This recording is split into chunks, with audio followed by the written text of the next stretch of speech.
मैं एक ब्रीफ दे देता हूँ। देखिए आंसर जो है ना वो हर टाइप का होता है, कोई आंसर गलत नहीं होता है, कोई आंसर सही नहीं होता। आप इतना पढ़ लेंगे तैयारी करते करते, जब तक आप मीन्स के लिए रेडी होंगे तब तक आपके पास एनफ कंटेंट होता है। बट मेजर कंसर्न जो मुझे दिखता है इस एग्जाम को लेके ओवरऑल, वो ये है कि लोगों को राइट और रिलेवेंट में अंतर पता नहीं चलता है। वो जब तक आपको पता नहीं चलेगा तब तक आपको इश्यूज रहेंगे। तो आप जब लिखना शुरू करो तभी सोचो कि जो मैं लिख रहा हूँ वो राइट लिख रहा हूँ या रिलेवेंट लिख रहा हूँ। राइट तो सब कुछ है, आप इधर उधर की बातें करते रहेंगे but you will not be able to write to the point. तो ऐसे ही तीन हो जाते हैं फिर, and that gap is very important. आप देखेंगे सिलेक्शन जिसका नहीं हुआ और जिसका हुआ उसमें तो 50 नंबर का अंतर होता है। अब 9 पेपर में 50 नंबर कुछ भी नहीं है इफ यू सी इट, है ना। किसी एक पेपर में अच्छा कर लोगे तो 15 नंबर आ जाएंगे, किसी एक में खराब कर लोगे तो 20 नंबर कम हो जाएंगे। बट वही गैप आपका सिलेक्शन करवाता है या नहीं करवाता। तो you should think about it, और every time you study something, you read something, you should think about कि यार मैं जो पढ़ रहा हूँ उसको कैसे रिप्रोड्यूस करूंगा और उसके आंसर्स कैसे लिखूंगा। I quote couple of examples. देखिए यूपीएससी के ही क्वेश्चंस हैं, मतलब हमेशा जब भी आप आंसर लिखो तो पहले 3 फ्रेमवर्क तो सोच लेना है कि मैं जब लिखूंगा तो एक फ्रेमवर्क में लिखूंगा। पढ़ने वाले को ये समझ आ जाए कि मुझे ओवरऑल पिक्चर पता है, सिर्फ उसका कंटेंट जानना नहीं है। अगर जैसे क्वेश्चन कोई आता है, मैं कोई एग्जांपल अगर लेना चाहूँ तो जैसे एक क्वेश्चन आया था यूपीएससी में ही मेरा हो चुका था तब तक। तो one of my friends asked कि इसमें क्या लिखते हैं। मेरे फ्रेंड्स भी पूछते रहते थे because I had a very classic way of writing answers. तो मैं हमेशा इंट्रो, बॉडी, कंक्लूजन ऐसे लिखूंगा, और ऐसे लिखूंगा कि प्रॉपर फ्रेमवर्क में आएगा आंसर। ऐसा नहीं होगा कि मैं बस लिखे जा रहा हूँ कि इसमें ये हो सकता है, ये भी हो सकता है, वो भी हो सकता है, ऐसे नहीं। एग्जाम्पल्स कुछ कोट करते हैं। जैसे एक क्वेश्चन आया था कि there is no law of surrogacy in India, do you think there are problems associated with, what are they and how can you and what are your opinions about it, और comment, ऐसा कुछ आया था। तो देखो problem surrogacy के बहुत सारे हैं। आप शुरू करोगे सरोगेसी इज अ प्रॉब्लम, इसमें ये भी होता है वो भी होता है, माँ को ऐसे ऐसे हो सकता है, इसके कारण जो है हेल्थ इश्यूज होते हैं। फिर आओगे कि हाँ इससे जो है ये भी इशू है, ये भी इशू है, ऐसे करके 20-22 पॉइंट्स आप लिखोगे विच इज राइट, और कई बार बहुत लंबा भी हो जाएगा और आपको भी फीलिंग आती रहेगी क्या पता कुछ पॉइंट्स छूट गया क्या। जैसे आपको फीलिंग आती है ना आंसर लिखने के बाद कि क्या कुछ पॉइंट छूट गया क्या, वैसी फीलिंग एग्जामिनर को भी आती है। उसको भी लगता है कि यार इसने लिख तो दिया है पर इसने वो पॉइंट लिखा है क्या। और उसको वो पॉइंट अगर एक झलक में नहीं दिखेगी तो वो सोचेगा, वो कभी पूरा नहीं पढ़ने जाएगा दोबारा, because he also gets money, he gets paid for checking copies. तो उसको तो जितने कॉपी चेक करेगा उतने पैसे मिलते रहेंगे। तो उसके लिए यू आर नथिंग। तुम्हारे लिए तुम्हारा एक आंसर बहुत इंपॉर्टेंट है, लाइफ चेंजिंग है, पर उसके लिए तो कुछ भी नहीं है। उसके लिए you are just an candidate and the answer is just an another answer. तो तुमको उसको विजिबल बनाना है। तो मैं इसको लिखूंगा तो मैं इससे स्टार्ट करता था, सरोगेसी के बारे में थोड़ा इंट्रोडक्शन दे दिया, उसके बाद प्रॉब्लम्स एसोसिएटेड विद सरोगेसी, फिर सब हेडिंग्स दे दिए। चाइल्ड, अब चाइल्ड रिलेटेड जितने प्रॉब्लम्स है वो नोट कर दिया। मदर, मदर रिलेटेड जितने प्रॉब्लम्स है वो नोट कर दिया। फादर, फादर रिलेटेड जितने प्रॉब्लम्स है वो नोट कर दिया। ओवरऑल एज अ कंट्री, उसके बाद वो इमेज की बात करी कि और कंट्री का इमेज खराब होता है और ये सब। तो अभी क्या है ना कि वो चेक करते वक्त बस उसको ना सब हेड्स पे ध्यान जाएगा। अब इसमें आपने अगर कोई एक पॉइंट रिपीट भी कर दिया होगा या एक कोई पॉइंट छूट भी गया होगा तो भी कम से कम उसको ये समझ आ जाएगा कि भैया इसने ना सारे हेड्स कवर कर दिए। तो he will be easily giving you marks. उसके लिए इजी भी है कॉपी चेक करना, तो तुरंत मार्क्स देख के आगे बढ़ जाएगा। I hope you are getting my point, है ना। उसके बाद इसी तरह बाकी आंसर्स में भी अभी जैसे एक क्वेश्चन आया था, what if Gandhi was not there, how would our independence look like. तो कई लोग लिखते हैं इसमें अहिंसा होता, अहिंसा नहीं होता, सत्य नहीं होता, और नॉन कोऑपरेशन टाइप की कोई चीज नहीं होती। ऐसे बहुत सारे पॉइंट्स, ये सब राइट है, कोई गलत नहीं, एक भी पॉइंट इसमें गलत नहीं है।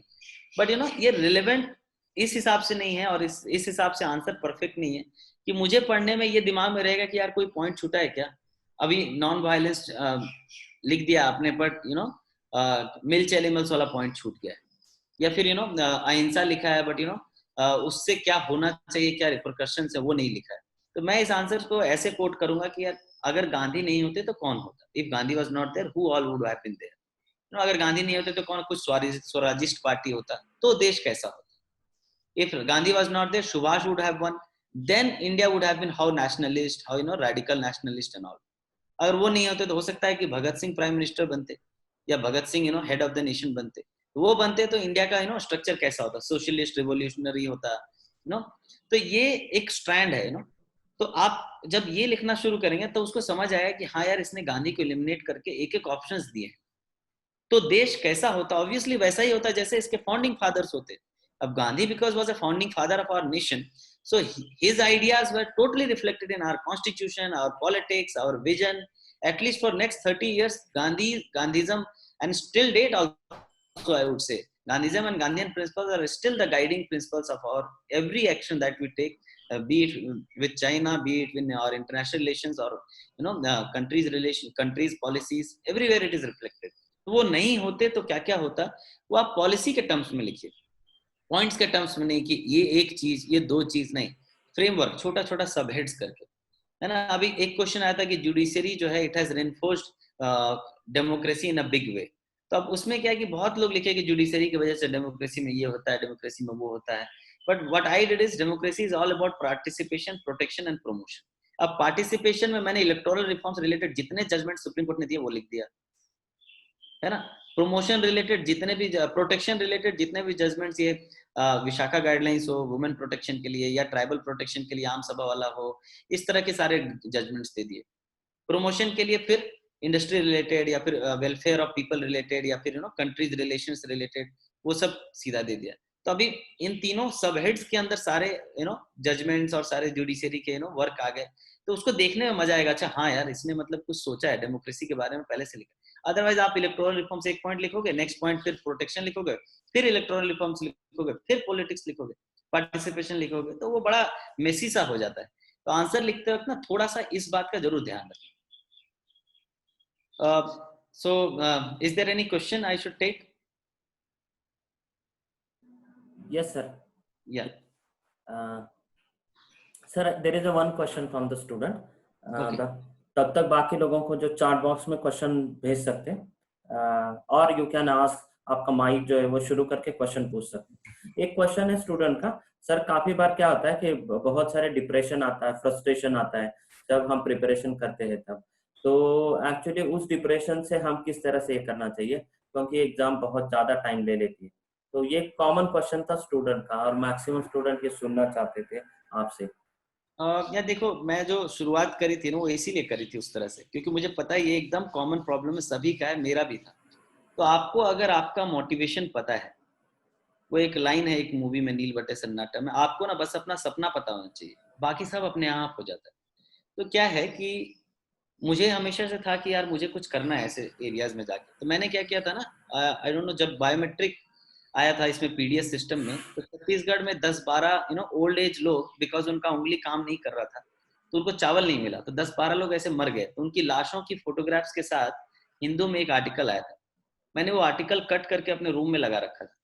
और जब भी मुझे ऐसा लो फील होता था ना, तो मुझे लगता था नहीं यार, इनके लिए कुछ करना है यार, बहुत हो गया, भले ही मुझे कितना भी लग रहा हो, कुछ नहीं तो यूपीएससी निकालना है तो इनके लिए निकालना है, नहीं निकला तो फिर वापस जाके इनके लिए ही कुछ करना है। तो ये ना डिफरेंट लोगों के डिफरेंट हो सकते हैं, मैं ये नहीं बोला सब लोग समाज सेवा के भाव से ही जा रहे हैं, सबका अपना अपना होता है ना। आई नो फ्रेंड जिसको प्रिपरेशन करना था, तो शी आस्क्ड मी कि यार मैं बहुत लो रहती हूँ, तो मैंने उसको बोला कि तुम्हें करना क्यों, तो उसके पिताजी ने 3-4 बार ही एग्जाम दे रखा था, हर dad died in a road accident, और उनका नहीं हुआ था, he was a doctor later on, मतलब सरकारी डॉक्टर ही थे, बट उन्होंने एग्जाम दिया और नहीं हुआ। तो मैंने बोला यार तुम्हें तो अपने पिताजी का सपना पूरा करना है, you should put a picture of your dad as an and maybe a collector's picture, and you visualize yourself, यार मुझे अपने डैड को दिखाना है कि I if he could not do it, his daughter could do it. तो ये आपको ना अपना मोटिवेशन फाइंड करना पड़ेगा कि आपको क्यों करना, और अगर नहीं है तो ट्रस्ट में आपको एग्जाम नहीं देना चाहिए तब तक जब तक कि आपको आपका गोल, आपको आपका विजन नहीं मिल जाता। अगर विजन मिल गया है, keep a picture of it, make a picture of it. जरूरी नहीं, वो कुछ भी हो सकता है, पैसा भी हो सकता है, वो गाड़ी में बत्ती भी हो सकती है, वो तो अब नहीं रही बट हो सकती है ना, गार्ड भी हो सकता है घर वालों को दिखाना भी हो सकता है, माँ बाप खुश होंगे तो वो भी हो सकता है, कुछ भी हो सकता है। या आप लाइफ में बहुत फेल हुए होंगे, आपको लोगों को दिखाना है कि यार अब मैं दिखाऊंगा कि मैं ऐसा नहीं था, मैं बहुत अच्छा था। तो keep a photograph of it and be clear on it कि यार मुझे इसीलिए करना है, और जब भी आपको लो फील करे रिविजिट इट। और आखिरी तो एक ही बात है यार, मतलब कुछ नहीं हुआ तो क्या ही करना है, मतलब ऐसी कोई दुनिया नहीं खत्म हो रही। एक लाइन हमेशा याद रखना, क्यों डरना है, जिंदगी में क्या होगा, कुछ नहीं होगा तो तजुर्बा हो। तो हमेशा याद रखना कि कुछ नहीं हुआ तो भी क्या है यार, वी डिड, आपने अपना बेस्ट दिया था और आपने बहुत कुछ सीखा होगा ड्यूरिंग द प्रिपरेशन। सर एक क्वेश्चन है। जी। ये क्वेश्चन पूछा है आदित्य जी ने। तो क्वेश्चन ये है सर, आपके लबासना एक्सपीरियंस थोड़े बोलो, और बाद में जो कुछ भारत दर्शन में आपने देखा होगा आपके एक्सपीरियंसेस हमें सुनना है। या देखो, लवासना एक्सपीरियंस तो अच्छा था, बट मैं मतलब बहुत ज्यादा एलोबरेट नहीं करना चाहूंगा। बस it's a dream location, it is a dream location, it will be for you. जो भी जाता है उसको मजा ही आता है। बहुत बढ़िया जगह है इन टर्म्स ऑफ इन्वायरमेंट, और सबसे बढ़िया बात है कि वहाँ पे कंट्री के बेस्ट ब्रेन्स आते हैं, तो आपको एक बहुत बढ़िया कंपनी मिलेगी जिससे आप एक बहुत high intellectual level of discussion कर सकते हैं। तो उस हिसाब से बहुत अच्छा है।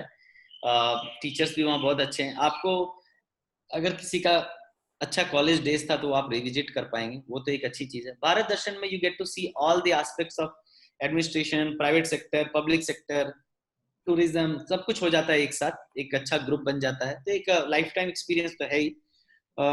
Challenges human resource department education, देखिए चैलेंजेस एचआरडी का सबसे बड़ा यही है कि हमारा ना नंबर्स बहुत ज्यादा है और लोग बहुत कम है उसको मैनेज करने के लिए। इतना ज्यादा है कि you can not think about it, और थोड़ा विजन कम है in terms of political class बोल लो, ब्यूरोक्रेटिक क्लास बोल लो, किसी का भी। तो मैं ऐसे एक एग्जांपल कोट करूंगा। One of the very senior politician, minister only, he came with 2 applications. एक था 4 बच्चों का प्राइवेट स्कूल में एडमिशन कराने की पैरवी, और 6-7 टीचर्स का यहाँ से वहाँ ट्रांसफर पोस्टिंग का पैरवी।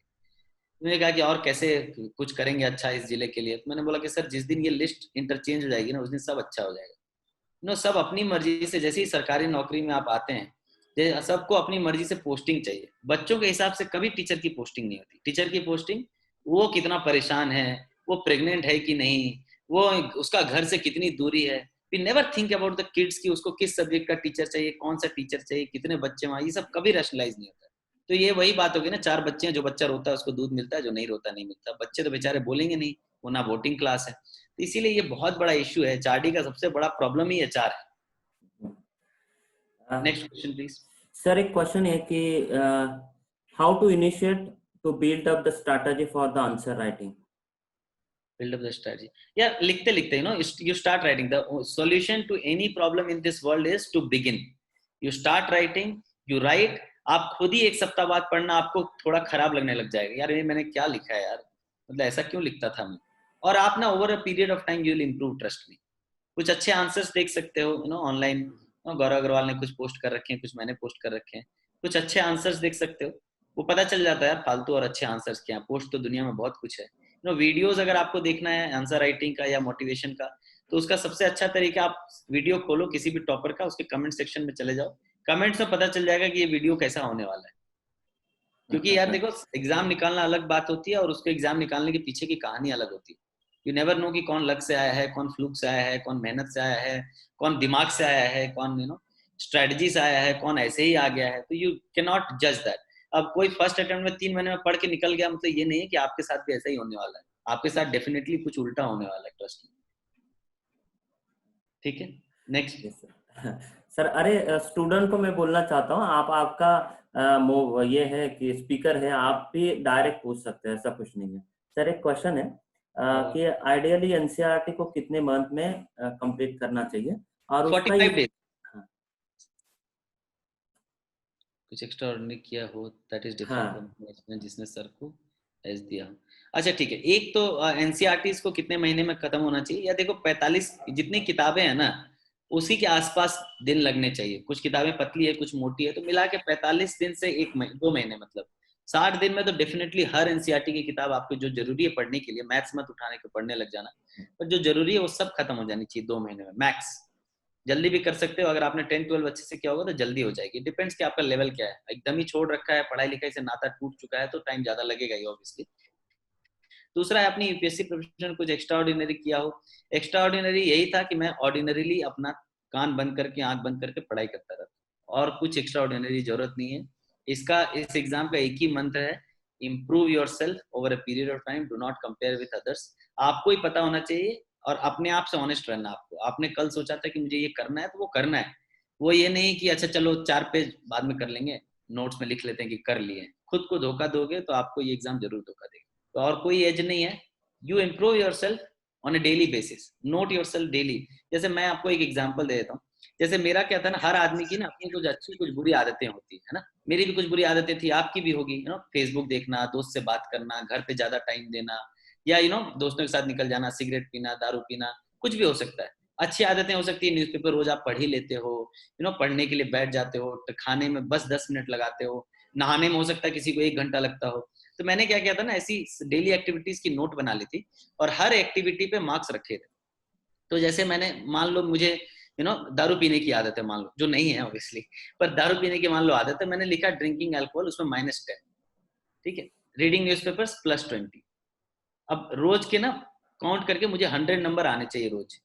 100 से कम 90 तक ठीक है, 70-72 आ रहा है मतलब आप अपने आप के साथ कुछ गलत कर रहे हैं, है ना। अगर आपने लिखा है फेसबुक आप रोज देखते हो, तो आप लिख लो फेसबुक डेली इवनिंग 15 मिनट्स। अगर ब्रेक करूंगा तो 10 नंबर घट जाएंगे मेरे आज के। और रोज अपने आप को मार्किंग करो और रोज इंप्रूव करने की कोशिश करो। This was one thing that I did, and trust me, it helped over a period of time. मेरी सारी बुरी आदतें चली गई, अच्छी आदतों और बढ़ गई। तो ऐसे ही होता है।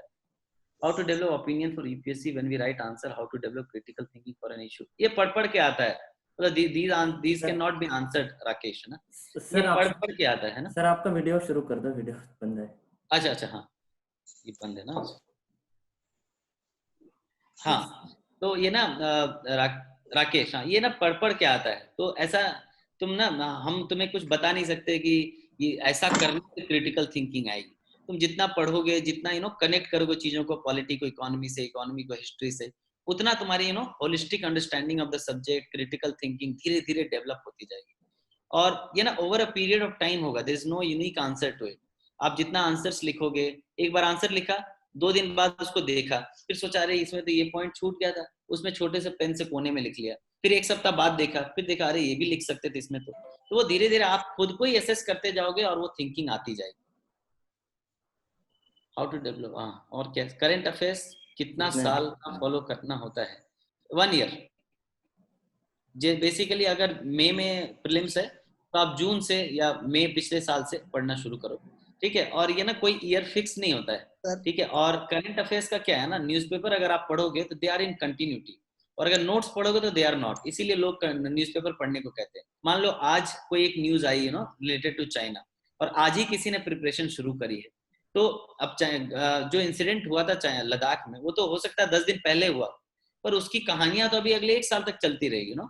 तो मोर और लेस सब कुछ कवर हो जाएगा अगर आप 1 साल ईमानदारी से 2 न्यूज़पेपर पढ़ोगे, हिंदू और इंडियन एक्सप्रेस, तो तुम्हारा सब कुछ कवर हो जाएगा, वो पिछले 3-4 साल का ही कवर हो जाएगा। Should you make a particular notebook for NCERT? No. How to read NCERTs करके एक छोटा सा नोट है, मैंने वीडियो पोस्ट भी किया हुआ है।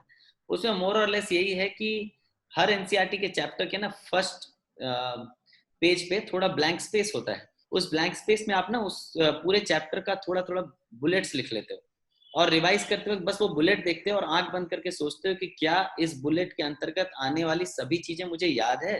अगर हाँ तो मैंने पढ़ रखी है, नहीं तो फिर जाके पढ़ना पड़ेगा।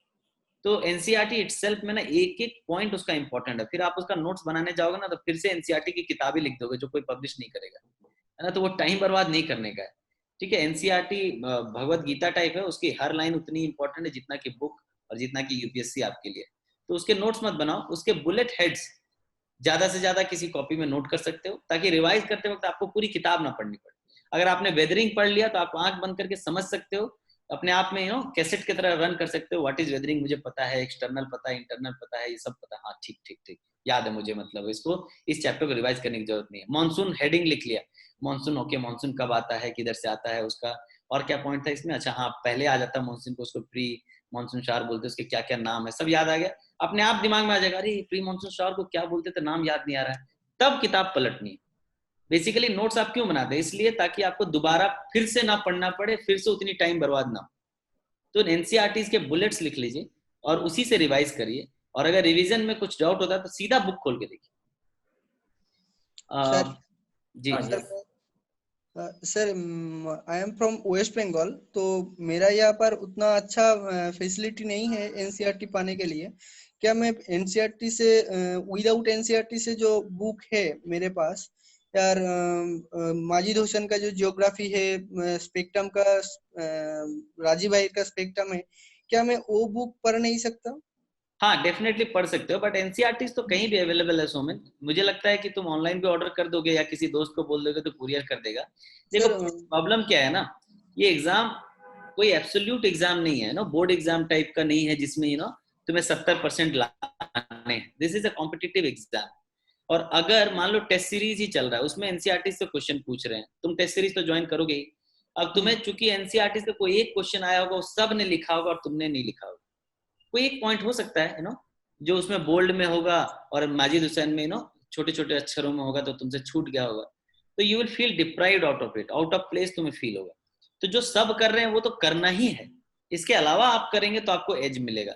यही कंपटीशन का मूल मंत्र है ना। कंपटीशन क्या है, रिलेटिव होता है। 10 लोग एक साथ एक ही चीज कर रहे हैं, तब तुम्हारा स्टार्ट लाइन जो अब रेस लड़ रहे हैं हम लोग 100 में 100 मीटर का, तुम स्टार्ट किसी और ग्राउंड से करोगे तो तुम्हें कभी विनर पॉइंट पे कभी आओगे ही नहीं। सब लोग एक ही ग्राउंड पे एक ही स्टार्टिंग लाइन से स्टार्ट करेंगे। उसमें तुम क्या टेक्निक अंदर अंदर लगा रहे हो तेज चलने के लिए, that is the more important. अब ये मिस मत करो मेरे हिसाब से। You should order it online और get it from some of the friends and read them. अब जब सब कर रहे हैं तो वो करना ही है, ठीक है। Thank you sir. हाँ, बल्कि लेकिन ये लाइन बिल्कुल गलत होगी कहना कि एनसीईआरटी नहीं पढ़ेंगे तो नहीं होगा, या एनसीईआरटी की सारी चीजें माजिद में नहीं है, ऐसा नहीं कह सकते। In fact Majid is a better book in terms of कि एक होलिस्टिक वे में एक ही किताब में सब कुछ दिया है, उस वे में ये बेटर किताब है। बट चूंकि अब एनसीईआरटी सभी करते हैं, है ना, अब छोटी छोटी क्वेश्चन आ जाता है यार एनसीईआरटी से।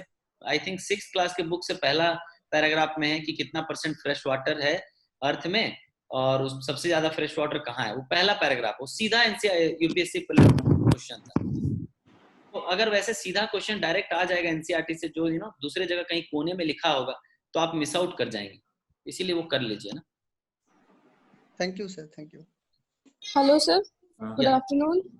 सर मुझे पूछना था सर, आपकी स्टडी को लेकर एटलीस्ट हमें कितने आवर स्टडी करनी चाहिए?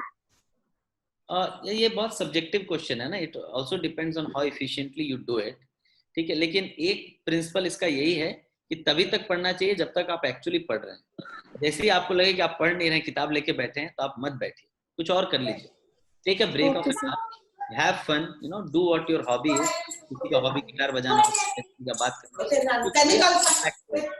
Do not pretend to study, that's what I mean. When you study you study, when you don't you don't. और Okay, sir. आवर्स की अगर बात करें तो मुझे लगता है कि 8 to 10 आवर्स जो नॉर्मल है, मतलब जो सभी लोग करते हैं। अब मैं थोड़ा घुस्सू टाइप का हूँ, तो मुझे 14-16 घंटे लगते थे। कुछ ऐसे लोग होंगे जो 6 घंटे में भी एग्जाम निकाले हैं। इट वेरीज, ठीक है। अगर आपको लगता है कि आपका पॉइंट रेस का थोड़ा पीछे से है, तो आपको ज्यादा एफर्ट मारना है, तो बात ब्रेन थोड़ा वैसा शार्प नहीं, तो 14-16 घंटे मारिए। अगर आपको लगता है कि ब्रेन भी शार्प है और आगे से शुरू कर रहे हैं, मैंने पहले से 10-12 अच्छे से कर रखा है, मुझे बेसिक्स वगैरह है, मैं इन जनरल भी जीएस को लेके अवेयर रहती हूँ, अगर ऐसा लगता है तो आप 8-10 घंटे में भी कवर कर सकते हैं। Okay, sir. Thank you, sir. Hello, हाँ, yes yes. Good afternoon sir. Sir मेरा ये क्वेश्चन था कि सर आपकी रिवीजन स्ट्रेटेजी कैसे थी प्रीलिम्स और मेन से पहले, जैसे की टू एफिशिएंट रिवीजन? हाँ, देखो रिवीजन का क्या है ना, रिवीजन हमेशा फर्स्ट रिवीजन जो है वो फर्स्ट 24 आवर्स में हो जाना चाहिए, max to max 48। Second revision it takes a week. तो मेरे हिसाब से रिवीजन का जो मैं बता रहा हूँ वो ये है कि मैं क्या करता था कि डेट एक शीट ऑफ पेपर में ऐसे बॉर्डर्स बना लिया। डेट एक कॉलम में होगा, दूसरे कॉलम में सब्जेक्ट, तीसरे कॉलम में टॉपिक, ठीक है। अब डेट में लिख दिया, मान लो 1 जुलाई, ठीक है। हिस्ट्री, मॉडर्न हिस्ट्री स्पेक्ट्रम का चैप्टर 1 to 10, ठीक है। और वो फिर 2 जुलाई, 3 जुलाई, 4 जुलाई, 5 जुलाई, 7 जुलाई तक आएगा। 8 जुलाई को फिर वो 1 जुलाई वाला था ना, वो आएगा। उसमें क्या लिखा होगा, modern history spectrum chapter 1 to 10 revision and 11 to 15 study. समझ रहे हो? तो ये फॉलो अगर आप करेंगे ना ढंग से, तो आपका रिवीजन स्ट्रेटजी के लिए आपको याद नहीं रखना पड़ेगा कि अरे यार कौन सा सब्जेक्ट छूट रहा है। ऐसा हो जाता है कि मैं कई बार बोलता हूँ यूपीएससी में आप एक तरह से गॉड सन गॉड है ना, एक रथ में बैठे हैं और 8 घोड़े चला रहे हैं मान लो, एक हिस्ट्री का है, एक पॉलिटी का है, एक इकोनॉमी का है, और सब घोड़े अपनी मर्जी से चलते रहते हैं। उनको आपको बाइंड करके एक डायरेक्शन में ले जाना है। तो आपको पता होना चाहिए कि आपका कौन सा घोड़ा स्ट्रांग है, कौन सा घोड़ा सीधा डायरेक्शन में जा रहा है, कौन सा उल्टा जा रहा है। अब आप एफर्ट मारे जा रहे हैं और एक घोड़ा उल्टा जा रहा है, तो आपका क्या होगा ना, वो सब्जेक्ट आपको पुल कर देगा यूपीएससी में। ये रूटीन एक बना लीजिए रिवीजन का, उससे क्या होगा, आपके पेज पे आ जाएगा कि हाँ आप हर सब्जेक्ट ऑनेस्टली कवर कर रहे हैं, और साथ ही साथ हर सब्जेक्ट का रिवीजन हर सेकेंड वीक में आ जा रहा है। अब जैसे न्यूज़पेपर का क्या है, मैं आज पढ़ रहा हूँ, कल पढ़ रहा हूँ, रोज पढ़ता था। कटिंग आजकल रोज नहीं करता था, कटिंग में संडे को ही करता था न्यूज़पेपर कट। तो एक बार कटिंग करते वक्त रिवाइज हो जाता था, कटिंग रिवाइज करने के बाद मैं उसको ना फाइल में लगाता था, और फाइल हर मंथ रिवाइज करता था, मंथ के 30th या 31st को। तो ये हो जाता था कि मेरा हर न्यूज़पेपर पढ़ने के बाद विद इन अ वीक एक बार रिवीजन हो गया, विद इन अ मंथ दूसरी बार हो गया, और फिर एक साल में तो 3-4 बार हो ही जाएगा। तो इसी तरह हर सब्जेक्ट का करना है आपको। अगर आपने मतलब ये कंट्रोल नहीं रखा तो ऐसा हो जाएगा कि पॉलिटी पढ़े यार 2 महीना हो गया, देखे भी नहीं है यार, आपका हिस्ट्री बहुत स्ट्रांग हो जाएगा, अचानक ध्यान आएगा कि पॉलिटी छूट रहा है। तो वो छूट रहा वाली फीलिंग, भले ही नहीं छूट रहा होगा दिमाग में, आपसे क्वेश्चन पूछेंगे तो आप बता भी दोगे, पर कॉन्फिडेंस आदमी का ना लो होता चला जाता है due to lack of revision. वो अगर आप कंट्रोल्ड वे में करते रहेंगे ना, तो आपको कंफर्म रहेंगे कि हाँ मैंने पॉलिटी 1 तारीख को पढ़ा था, अभी 8 को तो आने ही वाला है। तो आपके दिमाग में जैसे आया कि पॉलिटी छूट रहा है, नहीं अभी तो है 3 दिन बाद, लास्ट वीक ही तो किया था, तो सब आपके दिमाग में रहेगा। तो वो कंट्रोल अगर आपका आपके घोड़े पे है तो you will move ahead easily. Any others? Any question? बाकी सब्जेक्ट्स की रिवीजन स्ट्रेटजी प्रीलिमिनरी मेंस से पहले, how did you do revision, बता दिया मैंने। ओके, और बुक कुछ लिस्ट, क्वेश्चन? अच्छा बुक लिस्ट है, देखो आ रहे हैं इसमें, प्राइवेटली भी कुछ लोग भेज दे रहा है। तो बुक लिस्ट का क्या है ना कि एक ऐसे तो सभी लोगों ने दिया ही होगा, संकल्प ने भी बताया होगा, पाटिल सर भी हैं, तो मोर और लेस कॉमन ही है यार। पर मुरनाल में एक ब्लॉग मैंने बहुत पहले लिखा था, उसमें बुक लिस्ट है टॉपिक वाइज, किस टॉपिक के लिए क्या पढ़ना है। You can copy it up and amend according to your needs and your other suggestions. But और ऑप्शनल सब्जेक्ट मेरा सोशियोलॉजी था। How many subjects can we study in a day? 2 to 3। But वो flavour wise है यार, मतलब जैसे हर आदमी का ना अपना फ्लेवर होता है पढ़ने का, कुछ लोगों का फ्लेवर होता है खत्म करने का ना। जैसे आपको मैं अभी काजू दूंगा खाने को ना, तो कोई होगा जो सब खा जाएगा, कोई होगा कि नहीं रख रख के खाएंगे, एक आज खाएंगे एक कल, यानी कि उतनी क्षमता भी होगी उसमें, है ना। तो ये अपना अपना है ना। तो सब्जेक्ट का भी ऐसा ही है, कुछ कुछ का होता है कि एक बार मैंने लक्ष्मीकांत उठाई है तो भले ही 1 वीक लगे, मैं पूरा खत्म करके ही दूसरी चीज छूंगा। कुछ लोगों का होता है कि अरे एक चैप्टर आज पढ़ते हैं, एक कल पढ़ेंगे, बचा के रखते हैं। तो वो अपनी अपनी स्ट्रेटजी है। मुझे ये मिक्स वाली स्ट्रेटजी अच्छी इसलिए लगती है क्योंकि आप सभी सब्जेक्ट के टच में थ्रू आउट रहते हो। तो एक दिन में तीन मैक्स दो तीन सब्जेक्ट करते रहोगे ना, तो तुम सभी सब्जेक्ट के इक्वल डिस्टेंस टच में रहोगे। अदरवाइज वो फीलिंग जो है ना कि लूज हो रहा है, ये सब्जेक्ट छूट रहा है, वो आ जाती है। वो नहीं आएगी अगर आप 2-3 सब्जेक्ट रोज करेंगे।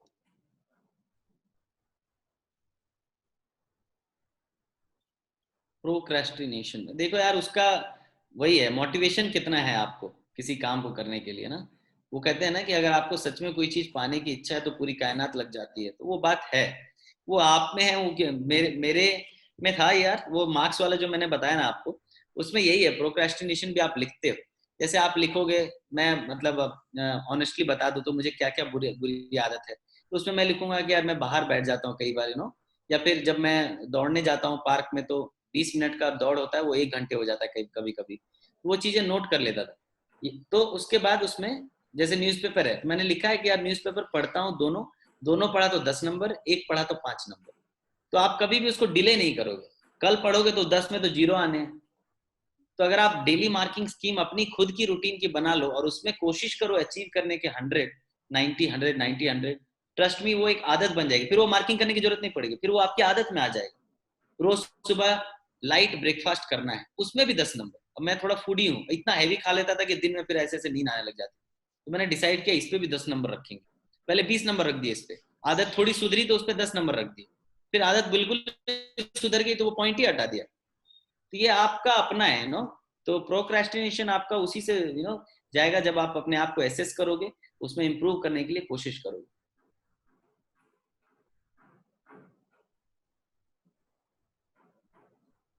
सर आपका एक नक्सलाइट एरिया के में जो कुछ एक्सपीरियंस था वो भी एक शेयर कर दीजिएगा स्टूडेंट के साथ। अच्छा, तो ना देखो, वैसे तो ये एरिया पूरा माओइस्ट इन्फेक्टेड है, 217 पंचायत हैं, उसमें से 200 इन्फेक्टेड है।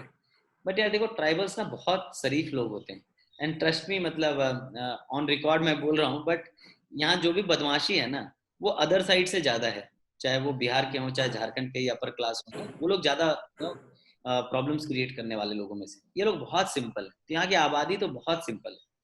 अब रही बात नक्सलिज्म की या फिर माओइज्म की, तो वो as a agenda, as a principle और एज ए क्या बोलेंगे उसको, बिग ऑर्गेनाइजेशन अब एग्जिस्ट नहीं कर रहा है।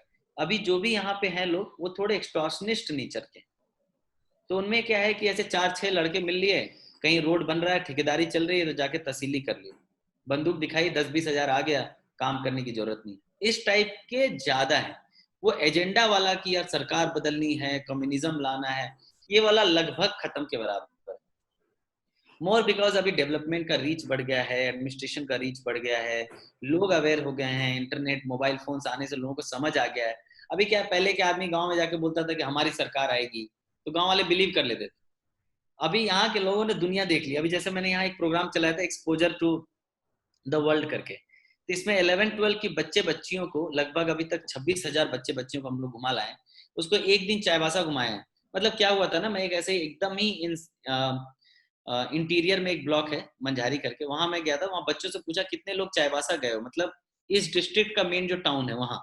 तो उनमें से 2 बच्चों ने हाथ उठाया। मैंने बोला रांची कितने लोग गए, 0। बोला यार 200 बच्चे इसी जिले के मेन टाउन में आज तक नहीं गए, रांची तो भूल जाओ। मतलब तो मेरे को बहुत बुरा लगा कि यार इनको ना एक्सपोजर ही नहीं। अब इनको गांव में कोई अगर समझाता है कि अपनी सरकार आएगी, सरकार बदलेगी, आपका राजा, आप अपने गांव के राजा होगे, तो वो तो बिलीव ही कर लेंगे, क्योंकि उन्होंने दुनिया तो देखी नहीं है।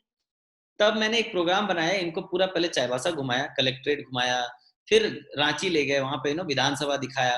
अब एक बच्चा या बच्ची जो विधानसभा देख लेगा, उसको अगर कोई गांव में 4 आदमी आके बोलेगा कि अपनी सरकार आएगी, तो बोलेगा पागल है क्या, 800 करोड़ का बिल्डिंग देख के आया हम, उतना बड़ा बिल्डिंग तुम कहाँ से हड़पोगे, ये 2 बंदूक की नाल पे, वहां 1000 पुलिस देख के आया हूँ।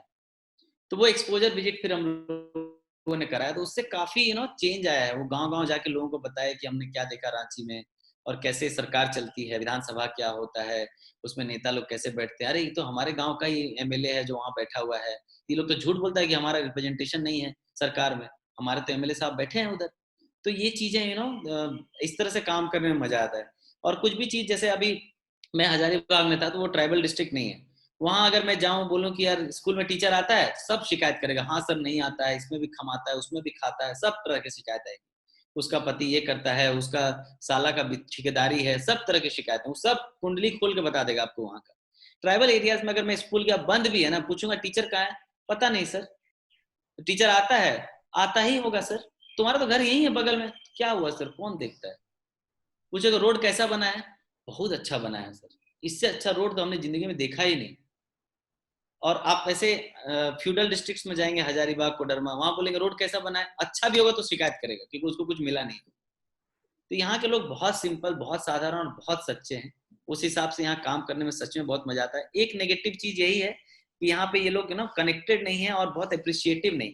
अगर आप इनके लिए मॉडल आंगनवाड़ी बना दोगे तो अच्छा लगेगा इनको, पर ये 4 जगह जाके बोलेंगे नहीं कि पहले बहुत खराब था, बहुत अच्छा हो गया, मुझे बहुत अच्छा लग रहा है, सरकार बहुत अच्छा काम कर रही है। उनको कोई मतलब नहीं। आप उनको रसगुल्ला खिलाओगे तो भी ठीक, नहीं खिलाओगे तो भी ठीक, वो कभी शिकायत नहीं करेंगे। ये ऐसे। तो इन शॉर्ट करने में, काम करने में बहुत मजा आता है, कभी किसी तरह का प्रॉब्लम नहीं हुआ। और अगर कोई माओइज्म फॉलो भी कर रहा है यहाँ, तो उनको भी पता है कि कौन ऑफिसर कैसा है। अगर आप सच में जेन्युइनली अच्छा काम कर रहे हैं तो they are not going to hurt you.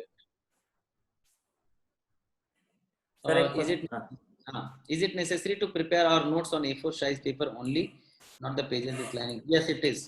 या देखो ये आदत है ना, देखो it is all about habit.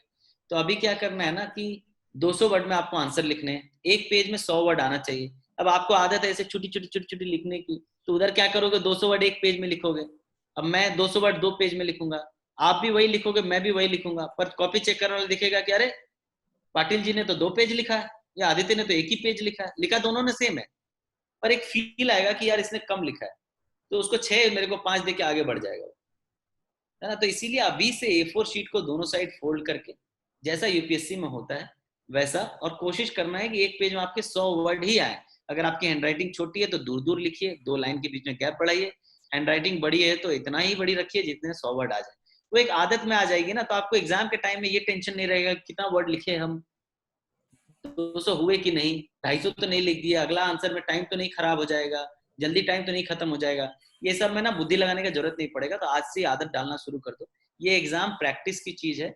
वो फाइनल डे में आप सोचेंगे नहीं नहीं वहां तो कर लेंगे, वहां तो आप कुछ नहीं कर पाएंगे। ट्रस्ट, जो करेंगे यही करेंगे।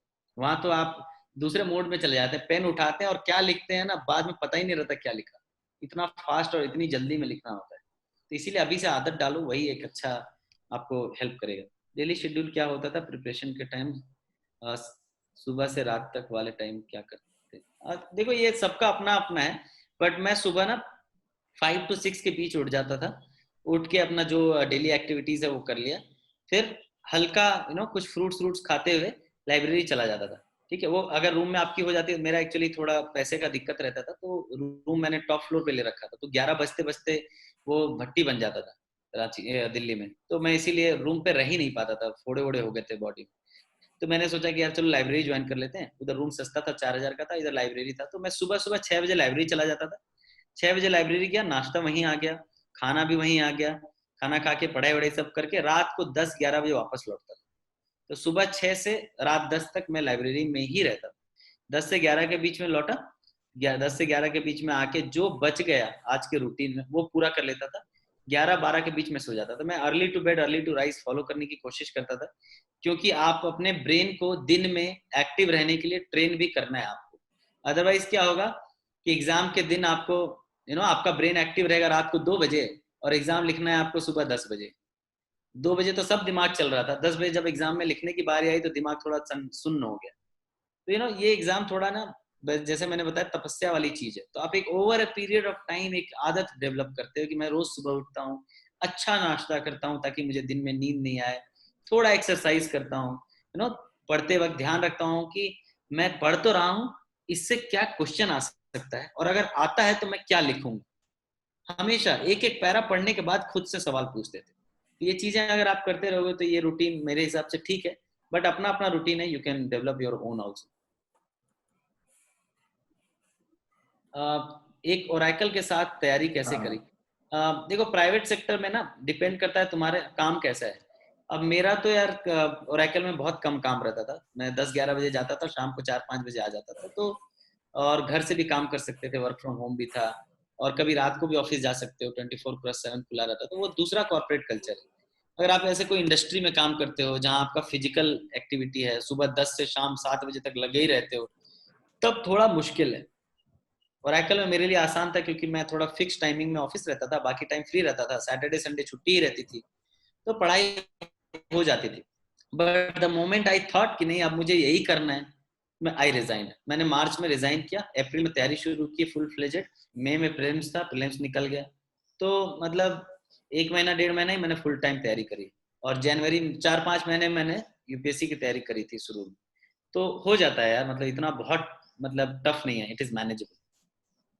How the dynamics of service has changed after the corona. and it has changed a lot, and it will change a lot by the time you come. Nothing, you cannot step into the same water ever in your life. That's a Chinese saying, which is very true. तो change होता रहता है, उसमें कुछ नहीं है। People adopt to it, and I believe कि हमेशा नेक्स्ट जनरेशन प्रीवियस जनरेशन से बेटर होता है।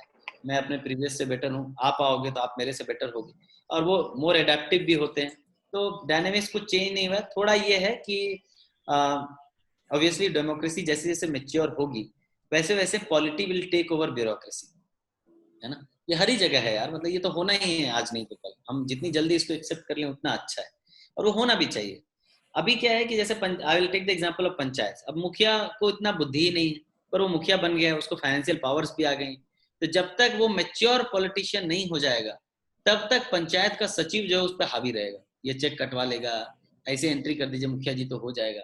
अब 10-20 साल 30 साल 40 साल में अच्छे मुखिया आने लग जाएंगे, पढ़े लिखे नॉलेजेबल, तो फिर पंचायत सचिव का रोल कम होगा। हम अपने जिले के जिले सचिव हैं। तो ब्यूरोक्रेसी का भी ना अपना फ्लेवर है, तो चेंज होता रहता है, और वही मजा है यार। अगर एक ही जैसा चलता रहेगा तो फिर क्या फन है। I think it is all over. Just 1 minute, sir. Sir, किसी का क्वेश्चन है? और if you have any question you can ask. Sir आपके एक्सपीरियंसेस और आपका एवरी टाइम जो लेक्चर होता है बहुत ही एनर्जी से फुल ऑफ एनर्जी होता है, स्टूडेंट को भी एक मोटिवेशन मिलता है। और आपका इतना हिक्टिक और वो जो शेड्यूल था स्पेसिफिकली इन कोरोना पीरियड, आपने टाइम निकाला स्टूडेंट के लिए यहाँ पे, और आपके एक्सपीरियंसेस आपने शेयर किए। और आपके एक्सपीरियंसेस हमेशा अच्छे होते हैं क्योंकि आप प्रैक्टिकल एक्सपीरियंसेस और आपने जो कुछ अलग अलग एरियाज में काम किया, जो इनिशिएटिव लिए आपने, वो इनिशिएटिव मैं तो बोलता हूँ कि not only for the student but जो कुछ ब्यूरोक्रेट्स हैं उनके लिए भी बहुत बहुत ही इम्पोर्टेंट है। तो जो नए स्टूडेंट है कम से कम वो मोटिवेट होके एटलीस्ट वो स्टार्ट करेंगे प्रिपरेशन के लिए कि हाँ कितना कुछ एक डिस्ट्रिक्ट मैजिस्ट्रेट चाहता है तो वो काम कर सकता है। सर आप यहाँ पे आए, आपने आपका बहुत सारा समय स्टूडेंट के साथ में दिया, और आप because you are the part of the Sankalp family, तो ये हमेशा हमें अच्छा लगता है कि जब आप आते हो स्टूडेंट को मोटिवेट करते हो। आप स्टूडेंट को मालूम नहीं होगा लेकिन सर उनका टाइम, जब इंटरव्यू गाइडेंस प्रोग्राम होता है, सर का एक लेक्चर हमेशा इंटरव्यू गाइडेंस प्रोग्राम में होता ही है, और स्टूडेंट का बहुत सारा डिमांड भी होता है कि सर नहीं, आदित्य रंजन सर का एक लेक्चर जरूर लगाइएगा यहाँ पे। तो सर आप आए यहाँ पे और आपने आपका टाइम स्टूडेंट के साथ में यहाँ दिया। मैं संकल्प फैमिली की ओर से, संकल्प के ओर से आपका तहे दिल से आभारी हूँ। Subscribe to this YouTube channel and press the bell icon so that you'll never miss a video of Sankalp IAS.